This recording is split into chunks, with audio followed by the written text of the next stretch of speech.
All right, we are live here, Fred Dex.MS, and this is a Taste Like a Master Winemaker series interview. This is the first interview for the Taste Like a Master online tasting program, and I have the honor and pleasure to have one of my dear friends, an amazing winemaker that we're going to talk to today about all things winemaking, fermentation, aging, and anything that Mr. Caleb Foster wants to talk about. Today we have Caleb Foster. He's in Washington State. And Caleb, say hello to Taste Like a Master Nation here. And tell us something about yourself that we don't know. Okay. Well, I've been a meditator for about since college. I really had an explosive meditative experience, and ever since I've been following that, and that's been a big part of my life and my personal training.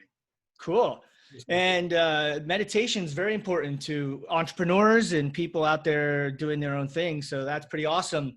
And Yeah. So tell us a little bit about what you're up to and your journey into winemaking.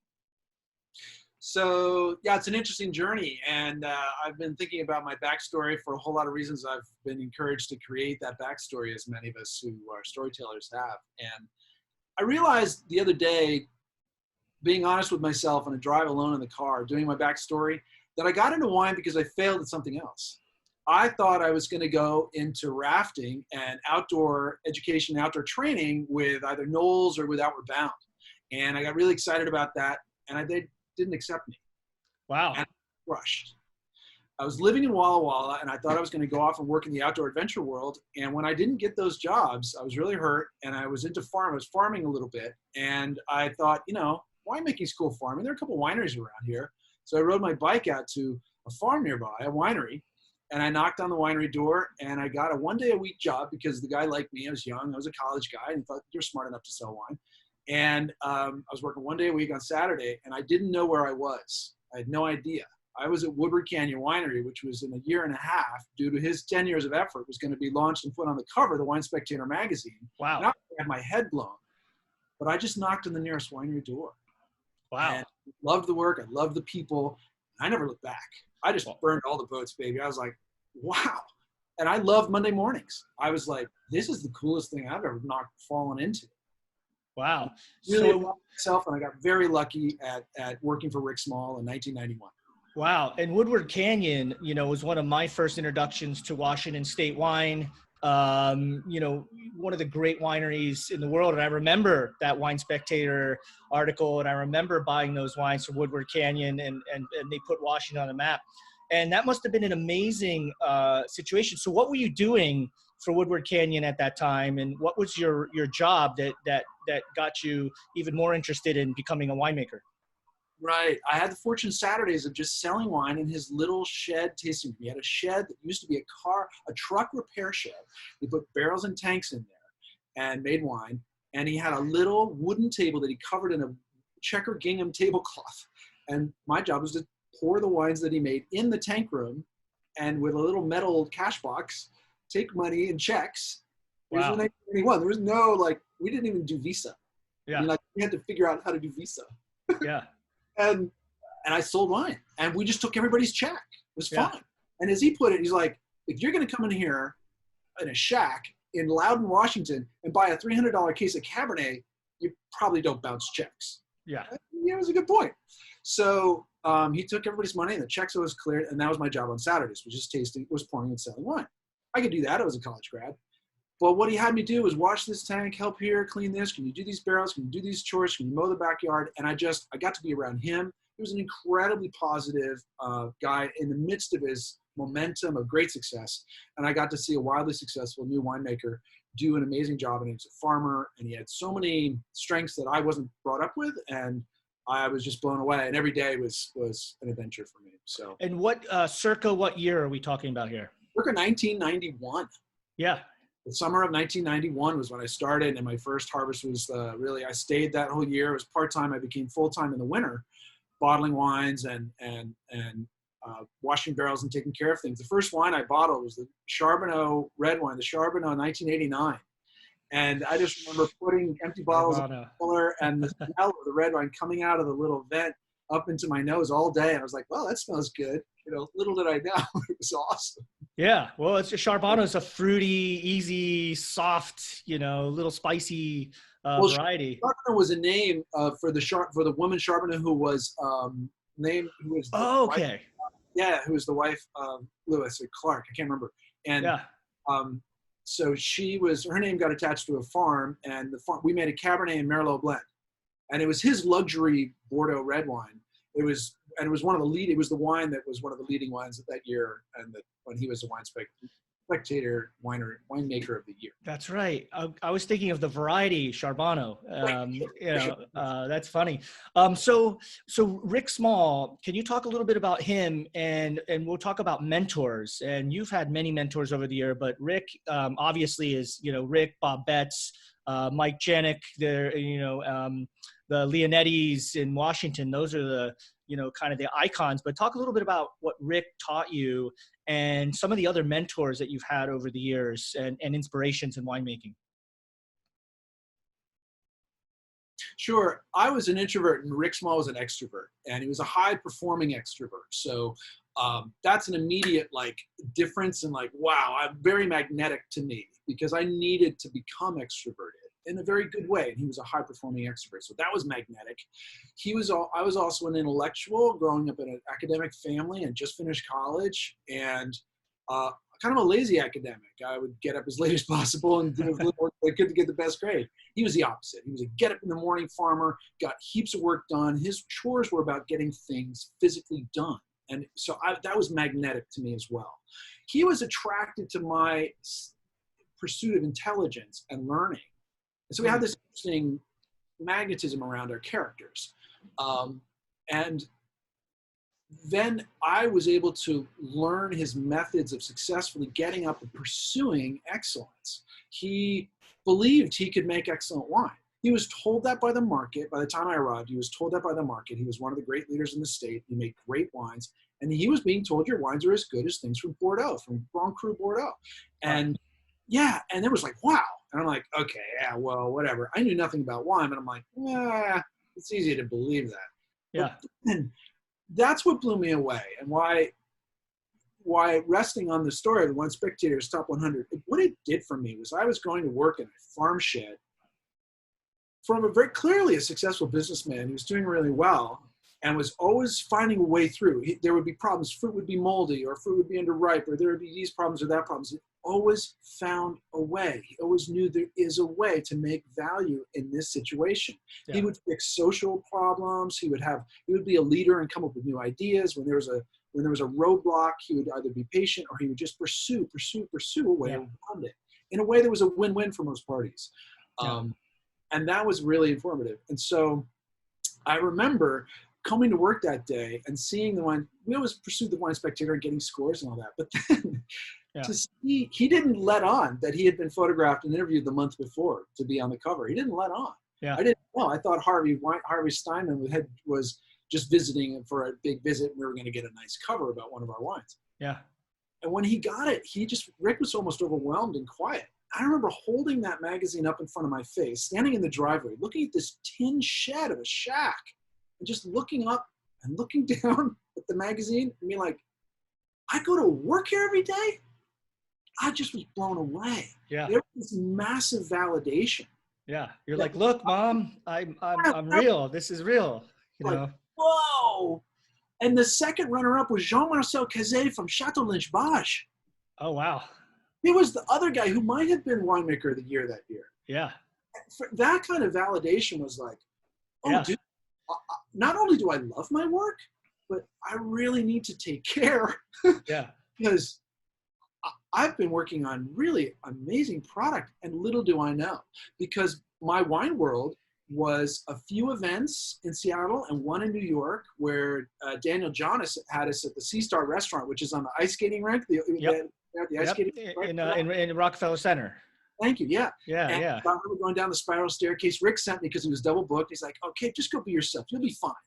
And I went down there to a wine dinner there, and I was just like, wow, this is where it begins. This is how we do dinners for Woodward Canyon. I was just blown away. Like, this is the first dinner I ever did.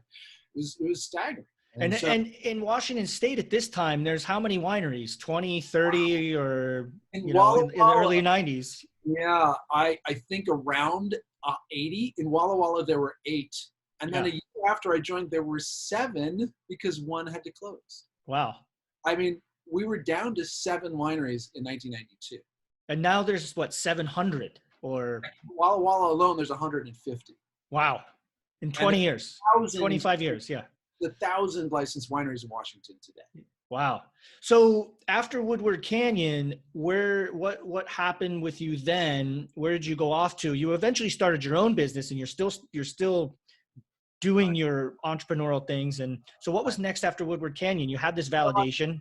And had all this validation and belief that I was participating in amazing work, and I got to see the inside of huge success, and I was very generously educated to be a managerial. I was sent to one of the big pivotal events while I was still there, was being sent to a financial seminar for 3 days, so that Rick could have me be GM around some financial decisions and help him. And at 27 years old, that was an amazing gift. And I was able to understand some finances around the business, and that gave me a lot more bold confidence. And so I went on with my new fiancée, Nina Beauty. We got married, and we decided to leave. She was very bold. She came from a business family and an investing family. And she said, of course, we're going to start our winery. So off we go. And I decided to leave Woodward Canyon, this amazing success. And we're getting ready to be married. We traveled around the country, and we were married. And then I went to work for Chateau Saint Michel. I worked for the white wine facility in Woodinville, that part of the company, and where Ernie Lowson had just arrived, Mike Janik had just retired, Bob Betts was still there, and Eric Olson was making the wines. It was an amazing team. And Those are all legendary people, you know. Winemakers. Yeah. And here comes Ernie Lowson to come in and make his first wine. It ends up being the Eroica, and the Single Berry Select that they sell for $250. The Eroica, which is the leading Riesling in Washington. And I watched him and the wine team make the wine and choose the methodology of making the wine. Unbelievable. It's fascinating. It's incredible fortune. And then from there, I worked there 7 months, and I applied to work in New Zealand. We wanted to travel, so we decided to apply cold turkey to jobs in New Zealand. And I applied to 9 places and got 1 maybe and 8 no's. And the maybe turned into, well, let's do a phone interview. And that turned into a great interview. And they're like, yeah, why don't you come down and work harvest? And so I went down to New Zealand. And again, I didn't exactly know where I was applying, but I went to this custom crush facility called Rapalra Vintners. And it turns out that they made all the great labels in Marlborough. They were a custom crush facility by one of the most senior winemakers in all of New Zealand, John Duff, who made Babbage, Matua, Shingle Peak, Wairau River, Nautilus, Jackson Estate. He made a host of great brands. Yeah. So if brands in New Zealand wanted to make wine in Marlborough, they called him. Wow. I didn't know that. That's new information for me. That's cool. Yeah. So they had a 200 tank farm, 200 tanks at their facility. And John he was the original winemaker at Montana. Yeah. And had set this up. And so so I got the incredibly fortunate job of being his right-hand man. Wow. I was his fermentation cop. I watched over every single tank to make sure it was on track with the ferment. They had a very strict protocol on how to successfully target and make New Zealand Sauvignon Blanc. Yeah. So every day I would walk around with him in the morning, taste every single tank, make sure that the fermentation was spot on, and then we'd go away. So I got to taste every single juice that arrived, watch it go through a daily change into finished wine. And it was amazing to watch these winning blocks that he knew were reserve blocks come in. We thought they were going to be winners, and then the horses would change, and some horse would come out of nowhere and be like, whoa, look at that wine go. That's amazing. Wow. And usually the best horses would win, but sometimes there's something would come out of the pack. You know, and Caleb, I've known you a long time. I didn't know this story. And I think of New Zealand as one of the most technically proficient, New Zealand and Australia in general, the winemakers, the technical aspect of the wines, the cleanliness of the wines, the precision of the wines. A lot of folks don't talk about that, but I know for a fact that, you know, New Zealand Sauvignon Blanc, if you train with that type of winemaking, you're going to be pretty technically savvy. You're going to understand how to get fermentations to go, how to get clean fruit, how to get really, you know, pure, like razor sharp acidity. So that's cool. I didn't know that. And then John reminded me that the backstory is that they planted everything. When they started Montana, they planted like 50 varieties. And they're like, we don't know in New Zealand what's going to work. Yeah. He'd seen it all. And so, yes, they had learned the technical success of what New Zealand Sauvignon Blanc needs to have happen to make well, both harvest and the winemaking stages. It is a very technical product. And they was through many years of learning, 25 years. So how long after this occurs did you start Beauty? And then, we were broke to start our first wine in New Zealand. We were going to do a brokered wine. We were going to buy New Zealand and make it there with power and ship it over to the US and have that be our first wine. Wow. I balked at some of the technicalities around doing that. And so we decided we prepared that. But then when we came back to the US, I'm in the office at Bookwalter Winery, and my longtime friend, Jerry Bookwalter, who's John's father, who used to deliver the award-winning fruit to Rick Small. I called him up. I said, hey, Jerry, I'd love to get some fruit and make some wine. And he invited me here to this winery to make the wines. So come on, make them here. So I started Beauty here. Really? In 2000, the season, right? We come back in May, and I make the new wines 4 months later here. So we start the Beauty winery here. I worked for John Bookwalter as he was taking over his parents' winery. And that was the year that they hired Zelma Long. So I meet Zelma Long that year. Well, this was the second time I met her. I actually met her at Woodward Canyon, which sort of waved high. I was a barrel washer, and I didn't get in on the meetings at the time. But Zelma was in Walla Walla. So I worked with Zelma for the first time in the vintage 2000. And we begin she begins to consult for us the next year. So talking about, mentors, so you have Rick Small, you go to New Zealand, and then you come back, you got Bookwalter, you've had Janik, you've been in touch with Ernie Lawson, one of the mad scientists of wine in the world. And then you start your own wine, and then this gets real. Zelma Long comes in. She's kind of the queen. She's a queen of Cabernet, a queen of winemaking and consulting. And not just Zelma, you've had other mentors beyond that. So talk about what that's like coming up as a winemaker, having this level of access, and how do you use it, and what do they teach you, and what, how do you have that relationship with these icons? Right. Well, you must be present to win. And I was fortunate to really knock on a lucky door with Rick Small at Woodward Canyon. Gary Figgins of Leonetti was his best friend. So I got to know Gary really well. And Marty Clubb at Lake Hole 41 was the neighboring winery. Got to know Marty really well.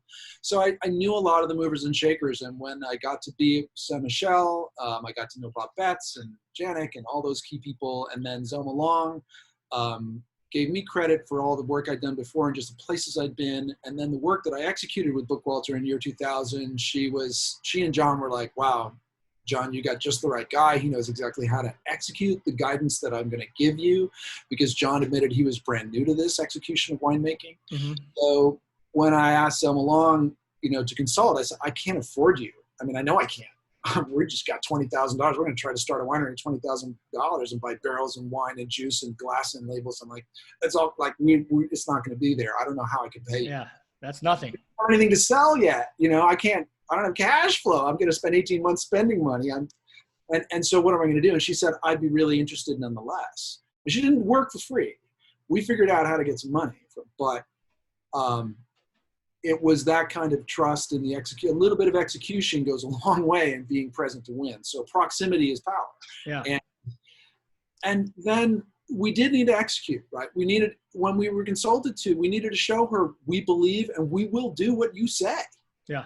And we did the work. And she was like, great. Wow. You went to the vineyard. You made a notebook. You did the work. You changed your vineyard. You fermented and pressed in a different way. You did the 4-part white wine trial. And this is great. She saw, oh, you guys are really, you may be small, you may be young, you may not be rich, but you are doing what needs to be done. Yeah. And so those sort of really mattered. And then just keeping open and keeping available. So you made the Beauty wines, you created your own winery, and that's where we met, and the wines were spectacular. I was blown away by, the creativity of the wines. You had, the Bordeaux style white blend, you had a beautiful Chardonnay, you had the beautiful Cabernet Franc driven Saint-Emilion blend, and you had the more Syrah kind of, unique Provençal Syrah Cab blend. And now you are at Bookwalter. You're the head winemaker.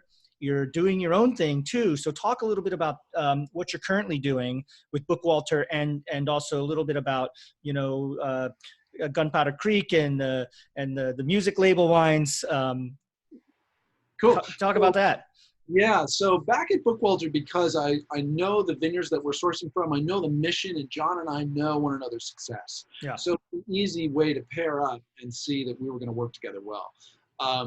So the goal at Bookwalter is to really pursue, again, at the top level of executing gorgeous red wines in Washington State. We're delivering that at the super luxury $100 level, the $60 level, and the entry level $25. We've got a beautiful Reader's Cabernet that comes from Old Vines material. It's really, we work really hard on all the levels.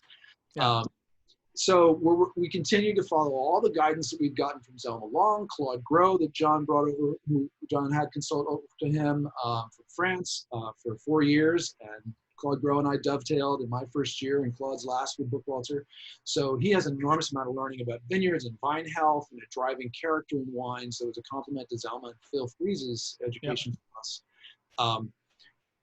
So our pursuit is, again, the constant pursuit of excellence and always adding value and finding the ways to offer truly Washington flavors to the market that wants regional flavor wines that are authentically different from other wines, not copycat wines, but present the same kind of power and elegance and richness and deliciousness, and say Washington without trying to copy to be Napa or something else. Yeah. That was the goal, authenticity in our wines. And so we use a very natural basis. We don't do a lot of additions. We keep things very clean. We really start in the vineyard and harvest really good, clean fruit and do that. Gunpowder Creek, I'm always going to make my own wine. I'm going to always want to have my very personal style, you know? Yep. And so I'm taking Gunpowder Creek Cab Franc and Semillon, my two favorite wines that really are, I think, are really special in Washington. We do, I think, one of the world's greatest Semillons. And so I'm doing that with the Gunpowder Creek, do about 8 barrels on the side there, 8 barrels of Cab Franc there. And I use Finney Hill Vineyard and Connor Lee, 2 Cabernet Francs that I've worked with for a long time that are just special and gorgeous and really have special flavors. And they're about 100 miles apart as vineyards, so have different flavor profiles. Yeah. And then I found, as you and I tasted like a couple of years ago, the cool Walla Walla Valley Pinot Noir that I used to make at Woodward Canyon, and I'm making now again. It's a really great wine that shows its stuff. It lasted 20 years in my cellar. It was delicious. So I'm excited to make that again as well. Yeah, well, so break down the life of a winemaker, and we could just use Washington State and kind of break down for the students and the audience, kind of in 4 seasons. What occurs, right now? The world is going crazy. Climate change is real.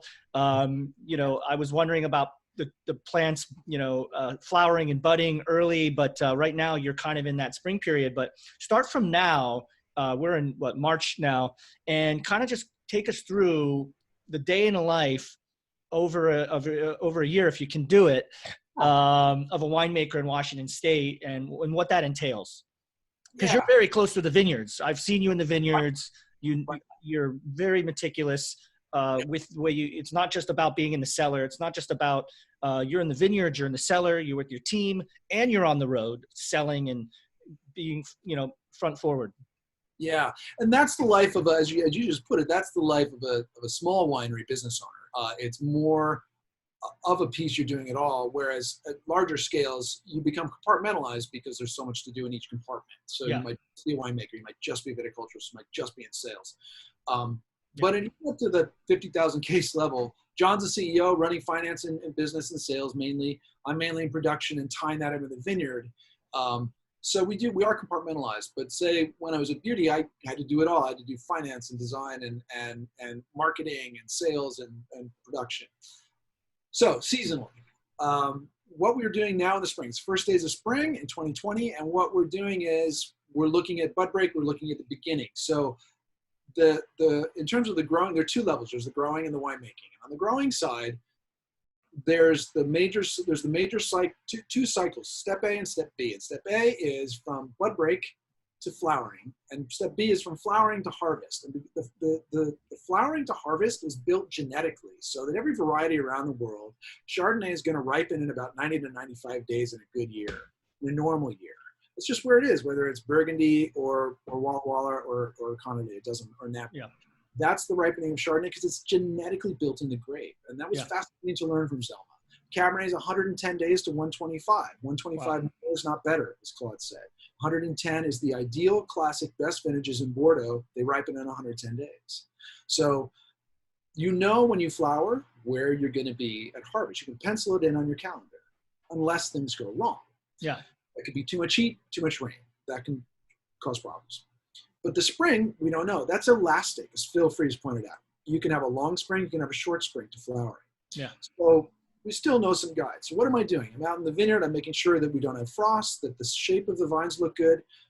A lot like maybe making roses, the way you prune and the way you shape the plant in spring is going to give you your full design in the fall. You don't want to get in there in roses and have all the stickers and hurting you when you're trying to design it in the final days. What you want to do is prep it early. The same thing in vines. You're actually building your flavor in wine in the spring and summer, and you're harvesting that flavor more in the fall. This is the big lesson that's a secret in the winter. We all think that, oh, we're fine-tuning in the fall. No, we're just getting ready to harvest in the fall. Yeah, yeah. So, well, you're also setting up the plant to some degree for the next year. Bro, you're actually running a 2-loop spiral. You're preparing, you're inheriting last year's successes, and you're preparing the vine also for next year's success as well. Yeah. So while you're trying to prepare for this very harvest. Yeah. So yeah, you are provoking the success of next year as much as you're designing this year's success. Yeah. So that's what we're going to do. We're going to go out. We're going to look if it's pretty successful. Do we have frost? Do we have any major bug issues? Do we have any mold issues? Are we suppressing all of that? Yeah. Are we keeping weeds at bay? Then once we get to the summer in the vineyard, we're going to go out. We're going to say we're going to fine tune canopy in early summer, and we're going to make sure it's the right size and shape throughout the summer. And we know in the desert, which is very predictable, how hot it's going to be and how much sun we're going to get. We're going to get 100% sun, and then we're going to design the canopy to get the right amount of ripening for the amount of sun. We're going to grow the canopy the right size. We're going to design it and have the right size. That's going to ripen our crop. And then after veraison, we're just going to make sure we've got the right pounds on the vine, the right number of bottles that we're going to harvest from each vine. And then we do that count and we're done. And then we go out on the water, we hang out, we relax. August is easy because we've done the hard work all spring and summer. Now we're going to go chill. We're just going to let the sugar build. We're good. We got 30 days here. Let's go have some fun. So we go play in the water. You do get a summer vacation. Get a summer vacation. 1 month. Yeah. Because we've done the hard work in spring. If you haven't, then you gotta get out there with machetes and hack all August. That's not what you want to do. So before harvest, you want to play and chill. And then you get into harvest and you're watching sugars and acid balance. And we get into harvest. And of course, then we're dedicated 24/7 in harvest for 2.5 months. That's the fall. And then we're doing the winemaking, cooking. We're getting focused. We're getting that done by Thanksgiving, and then into Christmas, we're pretty much done with the winemaking. We've set the pot, we've set the whole menu, and the whole recipe for the wine. It's largely finished. Now we're just going to age it out. That's significant, but we'll pretty much have our wine. It's 90% made, and then in the winter, we're in Washington. We're truly dormant. We're gonna review the successes of last year in the vineyard, and then we're gonna go and we're gonna prune and reprune to redesign the wine style in the winter. In the winemaking, we're going to bottle in the spring the last year's reds and this year's young whites. Yep. And then in the summer, we're going to bottle the barrel-aged, longer-aged whites, and we're going to bottle the 2-year long-aged reds. And then we're going to clear out the cellar, empty barrels, get barrels ready and clean for the new vintage, prep tanks, maybe get in new hardware, put that all together, make sure it works. And so that the day of one harvest, we're ready to rock and roll. So perfect dovetail into harvest. And this is where, everybody thinks about, this is one of the big things that the romanticizing about wine, the harvest, bringing in the fruit, but this is you're pulling all-nighters for weeks on end. You have vineyards that are ripening at all different times. You're moving wine around, you're moving tanks around, you're moving juice from this place to that place. Walk us through a harvest and, talk about, decisions in fermentation and decisions in processing the fruit and all that stuff that you're so good at. Walk us through that moment where it's go time and kind of, from the first pick of, whether it's Sauvignon Blanc or the earlier ripening into, Cab Merlot or Syrah that may be a month out. Walk us through that. That's really, that's the winemaking, right? That's absolutely. That's right. That's right. I'll start with sort of a theoretical, and the point I think is really important, and it allows me to explain to everybody how structurally this is. You've got to have an intended goal. You have to know where you're going. Everyone who's watching this is really good at something. Yeah, totally. Right? It's really good. If you're a finance director and you're getting into wine, you're good at finance and you know exactly where your achievements are in the financial picture. If you're really good at cooking, you know what this dish is supposed to look and taste like, and you cook for that. When we make a wine, we know exactly what we want it to taste like. We have a goal, we have a style.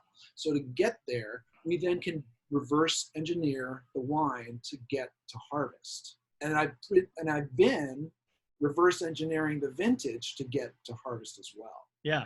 So all the way back to pruning, we've been preparing for wine style in the spring, in the summer, in the fall. We're going to pick to hit wine style. Then I'm going to carry the wine forward in the stages to get to my goal. So must have a goal to know where you're going. Well, that's very interesting. Yeah, I've not heard it put that way by many winemakers. And that you were saying the 110-day rule for Cabernet. You don't hear, not a lot of winemakers and I've talked to many hundreds of winemakers haven't put it that way, where you set the goal and you set the result in a sense. And but yeah, that's interesting. I've not heard it put that way. I often, with people in the tasting room, we all cook and eat, right? And so whether we like to cook or not, whether we eat McDonald's or not, we eat food, right? Somehow, we're either good at it or bad at it. It doesn't matter. You've got to set the intention. So if I hand you a really great piece of salmon and walk away and say, feed me in a half hour, you'd be like, dude, I don't have the stuff in the fridge. Wait a minute. I'm just going to fry you salmon on a stove. You're going to have to like it because that's all I got right now. Yeah. But if I say, hey, let's have dinner, I got this amazing salmon, I'm going to bring it over. It's a Copper River. It's flying in on Thursday. I'll bring it over Thursday night. We'll over at dinner at your house. Like, you're going to spend 7 days getting ready for that meal, right? Yeah. We're all going to be totally organized. It's the same thing. So I always use cooking because we do. When we're good, we organize for the meal. When we're not, we're like, we're lame because we don't plan. Yeah. So when we make wine, I know exactly what I want it to taste like. I may be pursuing a little variance in style, maybe trying improvements, and the market telling me, oh, I love this, give me a little bit more of that, keep pushing it this way. So I'll be taking the vineyard and trying to push it. And in the end, the vintage, I feel, is a lot like surfing. You know, you don't get to pick the shape and size of the wave, but you get to be a good surfer. So the vintage comes at you. I don't pick the weather, but I can push the vine around to respond to that weather. I can push my surfboard around to respond to the size of the wave that's building. If in 2015, the wave is cresting and it's huge amount of heat units, I saw it coming in July, folks. I saw harvest coming. And I was on the phone like, guys, we need machine picking. We need to be on time. I need you to please tell me how I can make sure that you are on time. Yeah. What can I do to help you be on time? And I was 10 days ahead on my picking because I knew the vineyards. I worked 20 years at Connerly. I knew exactly how that vineyard ripened. I knew exactly where we were going to land. I saw 110 days. And I knew Thursday's our picking day back 2 Mondays before. Wow. So I came in and I nailed the vintage, and we put the wine on the top 100 in Wine Spectator that year because I knew to do what I needed to do beforehand. So through the loop a bunch of times. Yeah. So for those of you, whatever your profession is, wherever you're coming from to be here today on the video scape, that's what we're talking about. Like, you are really good at something and you've done it a bunch of times. So you focus on the successes and you let go of whatever mistakes you made. Just focus on what got you success. So when we make wine, we set up the stages. I know where I'm going, and I'm going to reverse engineer that. I know that wine's going to want to be in barrel, so I get the barrels empty. I choose my barrels ahead of time. I buy the right amount of new wood and old wood. Yeah. I plan that. I think of the tanks. I think of my top wine, my other wines. They get first choice. They get first priority. If I don't have enough tanks for the harvest, I'm going to put grade A wine in the tank first, and grade C wine that didn't make it so well in the vineyard, you got to wait in line, folks, because I'm You're going to pick last. I'm going to compromise you, right? I don't care how much you yell at me on the phone. It's ready. It's ready. It's ready. No, I got grade A wine in these tanks. That's what I'm. So those are the decisions we make. Well, that's interesting. A lot of folks don't know out there that space is like, real estate in the winery, moving stuff around, fermenting one thing, getting it out of tanks so you can put the next thing in. So walk us through Bookwalter and what comes in first and how do you process that? And then what's the, talk about, you make what, 4, 5, 6, how many varieties do you have? And just kind of walk through a generic scenario of this comes in, we do this, then this comes in, we got to move this out to put this in. And then we, because you're constantly shuffling around, right? So. Right. It's a really typical thing from around the world. I was going to say it's American, but it's really classic to try to be efficient. What you do is you build a winery to hold a year's worth of wine, but you try to minimize the amount of space, or you try to maximize the storage in whatever space you're given. But what that does is that your storage is fine, but at harvest, you've got nowhere to move. So that's how it feels. Yeah. So it kind of feels like you're going to cook for a family of 12 every day on your 4-burner stove. And then at harvest, it's like you have a block party every day. Yeah. So you're trying to feed everybody off a 4-burner stove. And that's how a lot of wineries feel. So what do? We start by, we plan, we make space. We make sure our barrels are empty. Everything's queued up and ready to go to fill quickly. We start with whites. We do Sauvignon Blanc, we do Muscadel, Semillon, Riesling, Chardonnay, and we're going to do those in different styles. And Sauvignon Blanc, we're going to do them in different styles as we go. I'm going to plan out. I'm going to see in the vineyard, okay, boom, Sauvignon Blancs are coming in early. Muscadel is going to be late. Chardonnay next. I've got reserve Chardonnay. Okay, good. That's going to go to this vineyard. So I've got this all planned on my calendar and in my mind. And I've got my tanks ready, and I put everything out in the field to be harvested ready. So then it's just a question of picking and delivering. I'm looking at the weather. If it's a hot year, I want to pick night picks. I want fruit cold coming into the winery. So we pick white wines, white grapes cold by hand. They come into the winery at dawn or in the night. We start squeezing them. We make the juice in the morning time, and then we'll keep the juice cold. We don't do a lot of finding or processing in our juice, so we just let the raw juice settle. And, like you might have orange juice in the fridge for 4 days and all the heavy stuff's at the bottom. It's kind of looking like that. Yep. And then we take the clear wine off the top and leave behind some of the solids. And then we ferment that. So it's just a raw juice off to barrels. So we're keeping a strategy of in this juice, prep it, do the process, get it into barrels next. And so we're constantly flowing through. Usually the choke point at a winery is just like the stove at a kitchen. Everything's got to hit the stove to get hot. Everything has to hit the press to go through the barrel. Yeah. So we're managing the schedule on the press to get everything through. Yeah. And then what happens? So those are the whites. What happens then? The reds come in, 2 weeks later, 3 weeks later, and that's a whole other process because you gotta, you're destemming, you're macerating, you're letting stuff sit. Then you got fermentations. You got to put them in tank. You got to get them racked out. You got to get them in barrel. I mean, then you go into phase 2 or 3 at this point. That's right. So, making red wines is a little bit like cooking a great steak. You got to pay attention. You can't walk away. Yeah. Right? So you've got to be there with your meats. You got to prep the pan. You got to prep everything. You got to lay it down right. You got to watch your temperatures. You got to do all these techniques that you're going to do to make an amazing steak. And so when we bring in red wines, we've got to have the tank empty. It's got to be the right size. We can't have overfill. We got to have the pumps and everything's ready. So everything's arriving right on time. I might pick the red wines in the afternoon because I want the fruit to be warmer. Yeah. Because the magic triangle in red wines is time, temperature, and mixing. Very much like, it's like cooking in that we're cooking fruit at very low temperatures in a very narrow bandwidth. Yeah. So we are using temperature. It's the only time we ever want wine to get hot. Is we actually get it up to 90 degrees in tank to make the richness come forward. And then we never want it to get hot again. It's this really amazing food event where you actually want to provoke heat to create flavor. Yeah. And it is a positive catalyst, and never again is it a good catalyst. Yeah. So that's always been a mystery to me about wine. Yeah. But it works. And so the red wine tank, we're paying attention to temperature every single day. And we have all the different tanks in different stages, and we're watching them go down their path of the 20 to 30 days of fermentation style.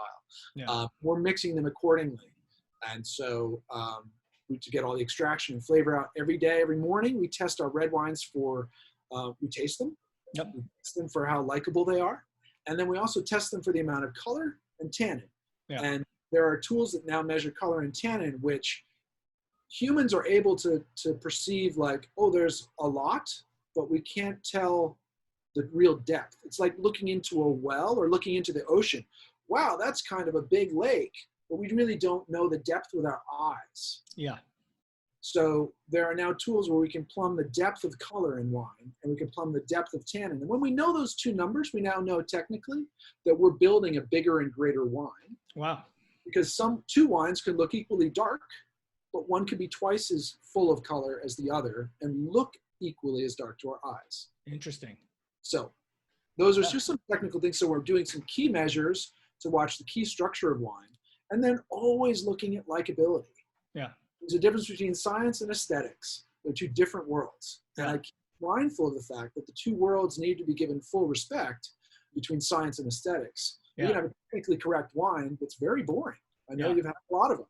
And you can have a really amazing, fascinating, delicious wine you want to share with everybody. And technically, it's kind of a mess. Yeah. But it's delicious. Yeah. Yeah. Well, we can totally go in on a left turn here, but I want to stick to fermentation because that's the topic of fermentation, yeast, cultured versus inoculation, and sulfur.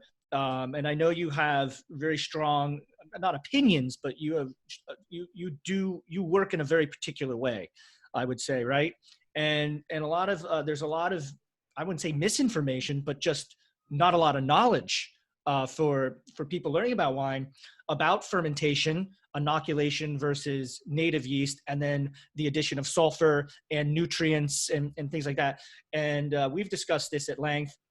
But talk a little bit about that in just a general way, about, fermentation, the choices you have to make, choices of additions if you have to, and sulfur, because people want to know this stuff. These are the number one of the top 2-3 questions I get asked from general consumers, sommeliers, and people that are interested in wine. So let's dive in there. Sure. So what sulfur does in the early part of the stage of all juices is it suppresses the typical bacteria that wants to eat sugar. The vinegar creating bacterias and the wild yeasts that are going to be there. I've learned a lot about yeast in the last 2 years. There was a big scientific study along the West Coast of yeast, and it's hilarious. It basically goes like this. You throw a party, and you invite your best friends, which is to say you add yeast to your wine. Yeah. And you go party with a few friends, and eventually those friends, there's some other people who saw there's a cool party, they join the party, and by the time the middle of the party is going on, you've got all these strangers, but the party ends, all your friends are gone, and the party ends with people you don't know. Yeah. Fermentation, there is yeast on fruit. You can't stop it. It's in the wild. It's going to come in on your fruit. There really are almost no ways to stop that. You're going to have a native yeast fermentation, and you can also add in your yeast that you buy from the store that is a positive attribute. So you can do both, but you're going to have both no matter what. Yeah. Often the wine that, if you're going to add yeast, you're going to try to provoke a certain flavor structure. And what yeast does, it does two things. It has a subtle effect on flavor, but it has a massive effect on temperature, because temperature is one of your biggest control factors. Yeah. You can or cannot heat or cool your wines. If you're going to use natural fermentation kinetics to create wine, you're going to want to control your yeast, because you're going to want to control the amount of energy, exothermic energy. So if you want a lot of heat, you want to add a lot of yeast to get heat going fast. Yeah. A native yeast fermentation often is a slower, cooler ferment. These are just choices. Yeah. So we will typically add a small amount of sulfur to block a little bit of the spoilage. We have very clean fruit in Washington, extremely clean fruit. It's almost never molded, and there's very few bugs. And this is when the juice is this is just juice, not ferment, just a little dollop to protect it. Just been crushed, and within 15 minutes, we're adding a little bit of sulfur. It's like that scene in Weird Science. Remember when they threw the party and the bikers showed up, and they wrecked the party? that's why you add a little bit of sulfur to the juice. You don't want those biker dudes showing up to Put a your, gate, yeah, put a little gate up to like the bucket. yeah, totally. Okay. Yeah. So it just takes a little to stop that. Yeah. So, yeah. So we're going to add the sulfur. We're going to inhibit that. And now we're off to the races. We're going to let this puppy ride. We're going to get the wine either to, I find that cold soaking wines isn't as effective. We're going to go right into fermentation. So Gotcha. we either let the native yeast do its thing by inhibiting the other bacteria from eating sugar, Yeah. and then the fermentation will begin within 4 days as a native ferment. Often it begins within 4 hours because our vineyards are clean. They're not sprayed against yeast, so they have a strong yeast coming in on the juices, on the skin of the grape. And we begin fermentation within a day or two. Once we get to 1 or 2% alcohol, vast majority of spoilage that would take fruit juice in your house and ruin it is going to be killed because alcohol just wipes it out. So we're off to a cleaner stage, and it doesn't take very much SO2. We're talking like 25 parts per million, which is like, I don't know, maybe a tenth the amount of sulfur you're going to get at a salad bar, salad. Very, very, very little sulfur. Yeah. And so we begin the fermentation, low sulfur. That environment doesn't need a lot of sulfur. We're only going to sulfur now in about 180 days after that for red wines. Sulfur can inhibit some chemistry that we want to have happen that will provoke a bigger, richer, creamier wine. So we want to have temperature control. We want to have yeast strength. So one of the things that we do is we measure the amount of nitrogen capacity, the amount of amino acids the yeast need to live in the juice. Sometimes the juices are abundant, sometimes they're diminished. We'll add some old yeast, processed old yeast, to bring in those amino acids, some additives, and they're organic and natural. They come from prior wines, they're rescued from prior wines. We add those chemicals. They're thiamine and riboflavin, B12 and B6. Yeah. And that helps yeast survive and have a healthy life. Then they have a healthy life, they go through a good fermentation, and we get to dryness. And so once we're dry and sugar-free, now we're fundamentally safe and we can go into malolactic fermentation without a whole lot of concern. And then once malolactic fermentation is over between Thanksgiving and say February 1st or maybe March 1st, once that's over, we start to add the sulfur again, and we don't need much to keep all the rest of the spoilage at bay. Gotcha. So now we're in the phase where, especially for red wines and maybe for Chardonnay and Sauvignon Blanc, that you're going to make some decisions to put some wines into barrel, and you're going to start to determine which wines are, you say the A players, the B players, the C players, and talk about that. So now you've gone through this process, you've got clean fermentation, you've done the little adjustments you need. Now you're going to put the wine into barrel. You're going to let it sit for 6 months, 12 months, 18, whatever you feel is right for that fruit. And you've already determined this, right? In the vineyard, whatever, 9 months ago or something like this. So talk about those decisions and a little bit about, a lot of folks don't know that you're not just blending varieties, you're taking maybe 10 barrels of one Cabernet of one lot, and that becomes one wine so talk about some of those decisions and kind of the next evolution, and then into that moment of bottling and the bottling panic and pulling up the bottling line and that stuff. Because that's fascinating. Yeah. I'm going to go back to the analogy of cooking that steak because it still works. Yeah. If you're surprised, you got to throw a house party, you got to throw on 20 steaks, right? Then you've got, forgive my phone, I'm sorry. That's all right. You've got a house party and you've got to suddenly, throw on 20 steaks. Probably on your little 4-burner stove, a couple of those steaks are going to be the best. Yeah. And most of them are going to be pretty good, and a couple of them might be a few misses. Yeah. That's life, right? Well, and to your steak analogy, I worked in a steak house environment, BLT Steak. I was a beverage director for this group for many, many, many years. And just some cows produce better steaks than others. There's more marbling, and not every steak's on the same cut of a New York strip has the same, is going to turn out the same. Also, there's hot spots, right, on the pan or in the grill that are just better. So yeah, totally great metaphor. Yeah, so you've got your reserve grapes in the field, you got your better cuts of steak, you got your reserve grapes, this is going to be reserve material, and so you really focus on, okay, I'm going to really baby these tanks. These are my best tanks, these are center stage, right? And then you've got your successes when you're done, right? You pulled off your steaks, you got, that's the better steak. I'm going to serve that as my best steak. I'm going to serve those barrels, those tanks as my best wines, because they actually are our success. There's potential in the vineyard and then the execution and the harvest. That's how we make the choice. It's very simple. But we do know, in the vineyard, this is great material, because we know the success of arriving at vintage. We've arrived at vintage. Oh, that's a great, great vintage. I know already. Yeah. It's going into the reserve tank. And these other ones, they're pretty good. They're like A minus. They're great. But man, that A+ stuff, I know that's good. So we have intentionality at harvest time of what's going to be what. Now I've got to hit it. I got to make those tanks amazing. So when we then make those amazing tanks and we put them down in barrels, I'm going to choose my most amazing barrels that I know over the years have really worked with that vineyard, and that works with the Cabernet style.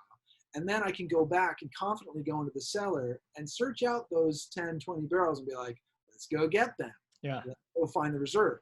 It's not necessary. It's very predictable, but sometimes we're surprised. Sometimes we're doing wine trials, we're doing vineyard trials, we're doing different methodologies, trying those improvements. And we go back to those barrels and they're like, good, but not better. And sometimes we're like, whoa, look at that. That's a doubling.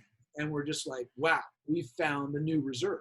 Yeah. So, and we reverse engineer that back in the vineyard with the things that we did that was success. Yeah.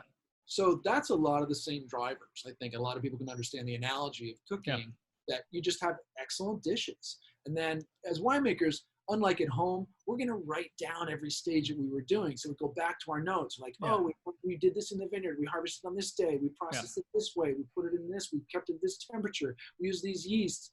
We fermented it at this time frame. We used this many skins. We pressed it at this pressure. We put it in those barrels. That's the recipe. Yeah. So, well, the analogy also is in the vineyard, you have your Wagyu and your Kobe and your Black Angus, and then you got your choice, and you're gonna take your Wagyu, your better quality fruit and treat it a different way. So for the top level wines at Bookwalter, what's the average aging period? And talk about the type of oak you use. Obviously, you're probably using French. But if you're using anything else, there's a lot of things going on in the world today. Larger size oak barrels that are just not from France, they're from Austria, Hungary, American oak, concrete eggs. Is there any kind of things that you're doing that are unique, or is there just this arc of, okay, my best Cabernet gets 12 months or 16 months or 18 months? And talk a little bit about that. And the choices you make there, and how do you decide when it's ready? When is the steak ready? I mean, with steak, we have the rule where this is well done, this is medium rare. So how do you determine that? Right. So I had this great analogy. No, those are great. Those are great connections. My brain just sort of did a little brain fart. I will get there. I was super excited about it too. I saw it all at once. Yeah. So when we make wine and I think about flavors, some of the fundamental flavors, of course, are the vineyard, the grape type, and the fermentation process. But the aging process is the finishing process, right? We've been talking about the fundamental, the choice of the steak, the way we're going to cook it, and the pan we're going to cook it in or in the oven. But we haven't talked about the pre-flavoring sauces. We haven't talked about the final sauce or the seasoning. Seasonings, or what we're going to pair with that. Okay. So here's how we season. The seasoning in wines is the barrels of the vessel that it ages in. So the oxygen intake of the wine is one of the fundamental characters. If you make a wine and you finish a fermentation, wine is effectively 95% made in that sense by Thanksgiving. It's dry and ready to bottle and drink. It's a stable product. The chemistry between that moment and 2 years later is very little. What we're doing is we're slowly metering in oxygen to make a change in the wine. And we're going to choose a vessel that has a savory tone or not, stainless, to bring on the tones that we want. So we have the fruit and we have the flowers that we built into the fermentation. Now we want the savory. And savory comes from yeast. It comes from wood. And it comes from or clay or concrete. So there's a subtle, very subtle flavor. Stainless steel has no other flavor. Yeah. So savories that we're going to bring in are or stems of vegetable matter. So those are the savories we want. And the two big, profound ones in the wine world today are wood and the yeast of the original ferment. So we choose steel if we want a Riesling that's bright and fruity, or concrete if we're going to make a Chenin Blanc and we're going to put it in concrete. We want it at a certain temperature and it's going to have a very subtle nuance of concrete that gives a little roundness but still has the brightness of steel. Gotcha. We're going to use a blend of concrete and wood if we're going to do a Syrah, where we want that bright, zippy, intense Syrah with all the umami that comes from the yeast aging, but we also want some open, round spice and savoriness from oak barrel. And we're going to combine the two in the blend. So for classic Cabernet, which tends to have a smaller bullseye on the global market, hit this or we find Cabernet to be too odd. Yeah. We tend to use French oak. What we've found, we use larger barrels. As you take a barrel and think of it like a balloon, you make the wood barrel and you make it larger and larger and larger. Yeah. You change the amount of wine you're holding per ounce of wood surface or per square meter of wood surface. That changes your ratio of oakiness in the wine. As you make a larger barrel, you make a slightly thicker wood stave, and that slows the oxygen uptake. So we're changing the amount of oxygen we take into the wine, as well as the amount of wood flavor per hour or per day or per week in the wine as well. So we like larger vessels, so we have a slightly lower oxygen uptake, a slightly more subtle wood tone. It's only a little bit, 10-20% versus a barrel for our red wine today. So our reserves are in hogsheads. They're in 300 to 350 liter, 70 to 80 gallon hogshead barrels. Yep. We like that a little bit more than the 60 gallon barrel. It's just our style. Yeah. And the typical oak barrel, we talk about barrique, is 225 liters, which is 25 cases of wine. And that was the standard Bordeaux, Burgundy, Napa. But now that model is shifted a bit and there's a lot more choice out there, right? There's a lot more barrel makers are making, 300s and 500 liters and big, tonneau or boaties. So as a winemaker now, you have a lot more choices and choices are good, but sometimes choices, because you seem to have you are very calculated. But when you get choices, how does that affect you to know that there's this shiny object over here that you can play with, but you also know that I've been doing this so well for so long that this works? Do you ever give that consideration with experimentation in that sense? Absolutely. You take a look at, say, sous vide cooking, which came into the last 25 years in the food business and sort of stormed the food business. Now, it's no surprise that everybody's kind of calmed down a little bit. There's not quite as much sous vide as there used to be because everybody was doing a new thing. Yeah. It works, but it doesn't always work for everything. It's not how we want to serve everything. And that's how we learn the wine business. Wine business is old. Honestly, it's all been tried before. There's almost nothing I've seen in the wine business except for a mechanical press that is new. Yeah. You just don't have any new tools. It's a simple food process. Wine is made, it ferments by a natural process that we're largely out of our control. It ages with oxygen, we bottle it, and we drink it. Those fundamentals are there. So the vessels that we're choosing from, they may be shiny objects, but I also know they've been used for hundreds of years. Yeah. And somebody out there nearby within a 100-mile radius, I can run over to their cellar and be like, hey, can I try that 500 liter, or can I taste your wine out of tank? Let's talk about that. Do you like it more? And I can taste wines, I can buy wines, I can look at these Italian wines that are only made in Botti. Yeah.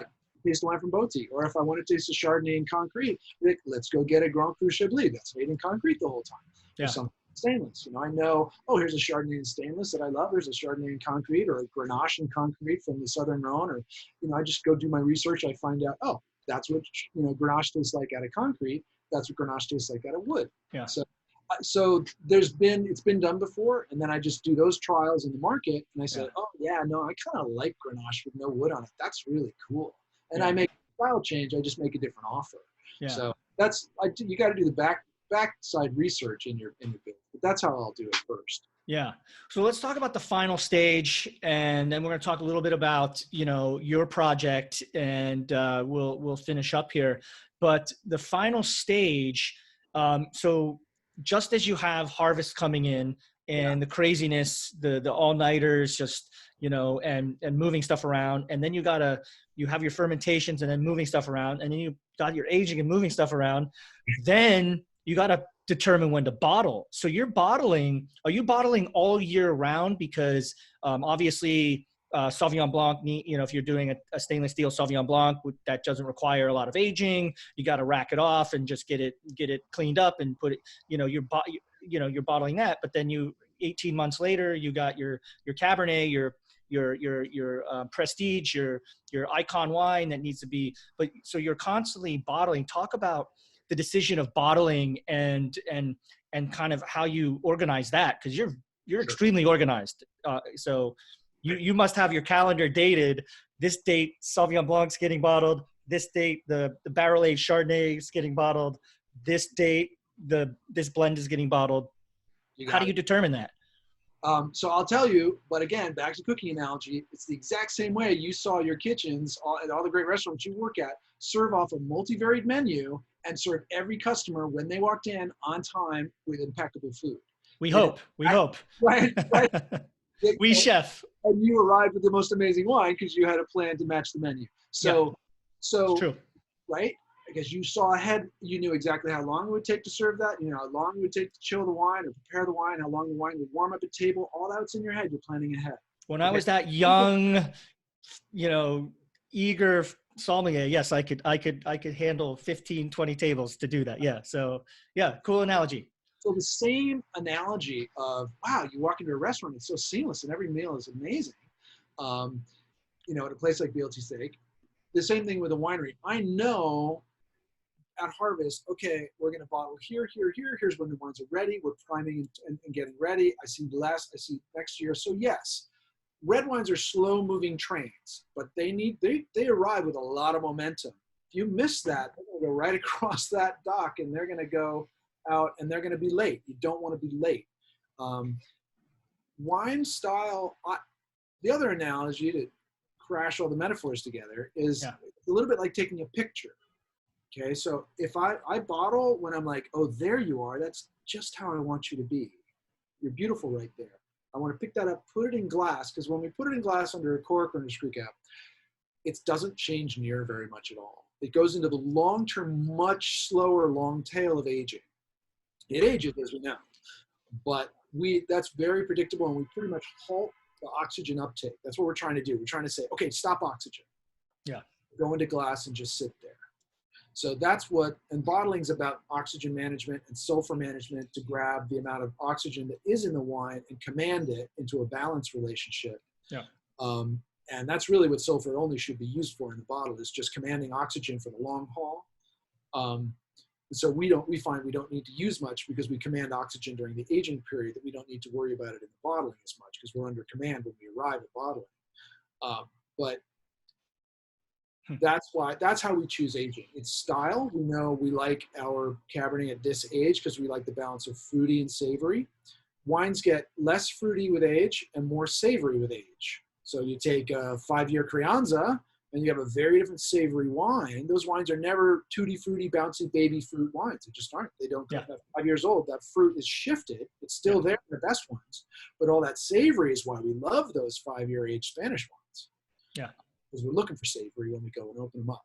Yeah. So it's about the balance of fruit and savory as time goes on. White wines accelerate much faster than reds. They're going through that in crashing in sometimes weeks. Not crashing, but they're changing in weeks. The fruit is going to shift, and savory is going to increase at a faster rate than reds, because the tannin is holding this incredible chemistry, dynamism. It's in this incredible web of capacity to absorb oxygen. Cool. Well, I want to move the conversation a little bit to what you're up to. You're the winemaker at Bookwalter. You're making incredible wines there, and John and the team there are awesome. I had a pleasure of spending some time there with your team. They took me around the barrel room, tasted some cool stuff. But you're also working on your own stuff, the Gunpowder Creek. And did you just sign the lease? Did you get Yeah, the we just signed the lease in February and got launched, and then of course all the need to shut down and social distance and the closing of tasting rooms and whatnot. So that's the time frame we're in, coming from the studio, and everybody remembers, the world back in those days. But we'll talk about Gunpowder Creek and what is so 20 it was now 30 years you've been in the wine industry. Yeah. And this is your baby. Gunpowder, this is all 30 years of everything you've learned, plus all of the mentoring that you've had and all the workshops and masterminds that you've done. Yeah. Talk about Gunpowder Creek and how can we, I'm in New York, you're in Washington. This will be broadcast to my students and whoever else comes and sees this, but how do we find Gunpowder Creek? What's the mission statement of Gunpowder Creek? And, tell us how we can find you and when's the launch and how can we get excited about this? Awesome. I've been working to do digital launches by now. I think your watchers can see my digital access through Facebook and Instagram, and I'll have access to you directly that way. Gunpowder Creek is unique, my authentic style, personal style, handmade Washington State wines, direct from producer. It's about accessing as close as you can, and I'm building an experience for everybody to get close with me in the vineyards live in time as I travel the vineyards, as I go through the cycles, and it'll involve interview series as well as the added value of accessing the wine business, the people that I work with every day, and the people I've had the fortune, especially in Washington State, to be connected to. So I want to bring people close to the vineyards through my video experiences, as well as to the people around me who have done such great success in Washington winemaking. Wines are very unique single vineyard Cab Francs and Semillons, and I'll continue to make the Walla Walla Pinot Noir and stay focused to that, because I could make a dozen Cabernet Francs. It's about that.